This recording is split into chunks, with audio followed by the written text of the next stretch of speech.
On a rainy evening just before Thanksgiving in 1971, a quiet, well-dressed man boarded a passenger flight in the Pacific Northwest. He ordered a drink, he lit a cigarette, and then he handed a note to a flight attendant, informing her that he had a bomb and that he was hijacking the plane. A few hours later, with $200,000 in ransom money strapped to his body, he leapt from the back of the airliner into a freezing storm and was never seen again. He became known as D.B. Cooper. His is the only unsolved act of air piracy in American history. This is his story. It was the 24th of November, 1971. A man who had bought his ticket under the name Dan Cooper boarded a Boeing 727 in Portland, Oregon, bound for Seattle, Washington. He was, by all accounts, unremarkable. A middle-aged man in a business suit and tie, calm and polite. Shortly after takeoff, he passed a note to a flight attendant. When she initially set it aside, he leaned in and told her quietly that she should read it, because he had a bomb. He opened his briefcase just enough to show her a glimpse of wires and red cylinders. His demands were precise. He wanted $200,000 in cash. He wanted 4 parachutes. And he wanted a fuel truck ready to refuel the plane when it landed in Seattle. The man was remarkably composed throughout.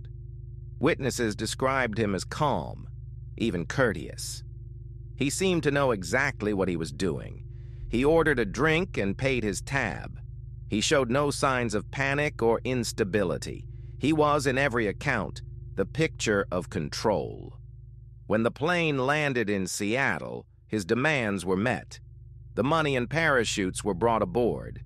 In exchange, Cooper allowed the passengers to leave. He kept several crew members on board. Then he gave his next set of instructions. He ordered the plane to take off again and to fly toward Mexico City, but slowly and at a low altitude, with the landing gear down and the flaps set in a particular way to keep the speed down.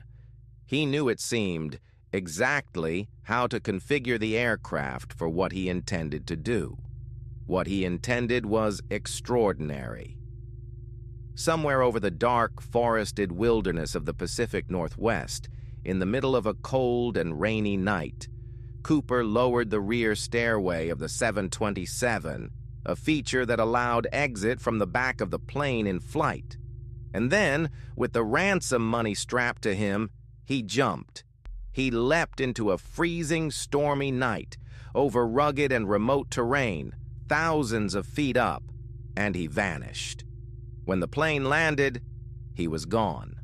The crew was unharmed, but the hijacker and the money had disappeared into the wilderness below.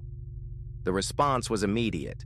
The FBI launched a massive investigation and an enormous search of the area where Cooper was believed to have landed. They scoured the forests and the rivers. They interviewed countless suspects over the years. They analyzed the few pieces of physical evidence he had left behind on the plane: his clip-on tie, some cigarette butts, fingerprints of uncertain value. And yet they never found him. No body was ever recovered, which left open the tantalizing possibility that he had survived the jump and escaped. But no living person was ever conclusively tied to the crime either. For years, the central question hung in the air: had Cooper survived?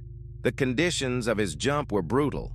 He leapt at night, in the rain, into freezing temperatures, over wild and mountainous country, wearing ordinary business clothes and loafers with no clear landing zone.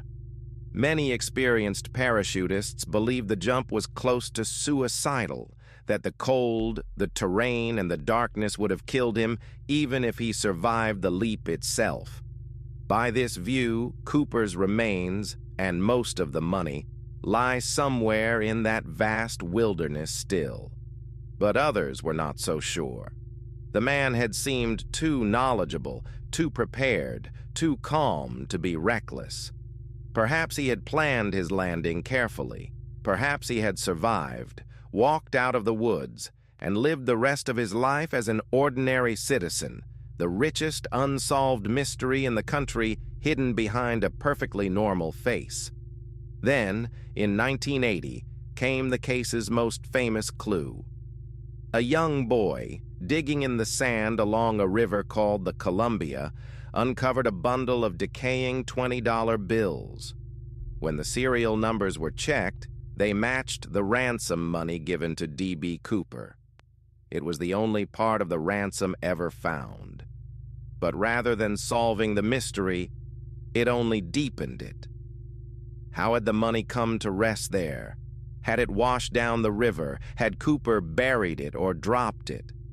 The discovery raised as many questions as it answered, and the rest of the money, nearly $200,000, has never turned up. Not a single other bill entering circulation in all the decades since. The physical clues, meanwhile, only teased the investigators. The clip-on tie Cooper left behind was, decades later, examined with modern technology, revealing microscopic particles, traces of rare metals and other materials that some hoped might point to where he had worked, perhaps in the aerospace or manufacturing industry. It was the kind of clue that seemed to promise a breakthrough, a way to narrow the search to a particular kind of man. And yet, like the buried money on the riverbank, it led only to more theories, never to a name. There was also the curious matter of the name itself. The hijacker had used the alias Dan Cooper, but through an early error in news reporting, he became known to the world as D.B. Cooper, and the mistaken name stuck, forever attaching a phantom set of initials to a man whose real identity no one knew. It was a fitting twist for a case built entirely on absence. Even his famous name was not really his. Over the years, many people came forward or were named as the real D.B. Cooper. Some confessed on their deathbeds, some were accused by relatives, some matched the description or had skydiving experience, or had vanished from their own lives around the right time. Each theory had its supporters. None was ever proven. In 2016, after 45 years, the FBI officially closed its active investigation, having exhausted its leads, though it left open the possibility of pursuing genuinely new physical evidence. The case passed formally from an active manhunt into legend, and legend is what D.B. Cooper has become. The polite hijacker who pulled off the impossible and stepped out into the storm has captured the imagination like few criminals ever have, inspiring books, films, songs, and an endless army of amateur sleuths still trying to crack the case. But beneath the folklore, the simple facts remain as strange as ever. A man hijacked an airliner, extorted a fortune, parachuted into the night, and was never identified, never caught, never found. Who was D.B. Cooper? Did he die in the wilderness that night, or live out a long life with his secret? And where did the money and the man finally come to rest? More than 50 years later, the storm keeps its secret. We may never know.